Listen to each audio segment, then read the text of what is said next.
স্ত্রী ইকরার মৃত্যুর পর অভিনয়শিল্পী জাহের আলভী কোথায় আছেন তা কেউ জানেন না।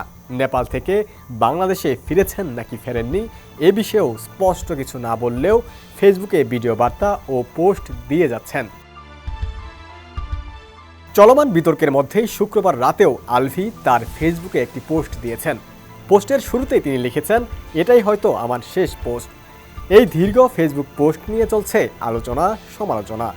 পবিত্র রমজানে এভাবেই আপন হয়ে উঠুক সবাই ইসপির আপন করা স্বাদে। ইসপি আপন করা স্বাদ।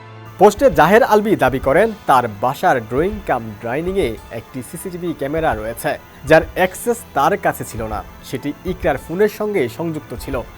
বর্তমানে ইকরার ফোন পুলিশের হেফাজতে রয়েছে এবং ফরেনসিক পরীক্ষার জন্য পাঠানো হয়েছে বলেও উল্লেখ করেন তিনি।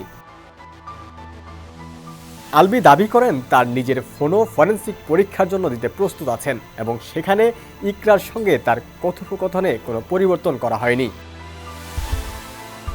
ফেসবুক পোস্টের শেষ দিকে জাহের আলভী জানান, বিভিন্ন মহলের চাপ, ইকরার পরিবারের প্রতিশোধ পরায়ণতা এবং কর্মক্ষেত্রে কিছু মানুষের বিশ্বাসঘাতকতা তাকে বিপদে ফেলতে পারে। তিনি আশঙ্কা প্রকাশ করেন তাকে অন্যায়ভাবে ফাঁসানো হতে পারে। আইনের প্রতি সম্মান জানিয়ে তিনি বলেন, সুষ্ঠু বিচারে আইন তার বিরুদ্ধে যে সিদ্ধান্ত নিক তিনি তা মেনে নেবেন। ডেস্ক রিপোর্ট, সমকাল।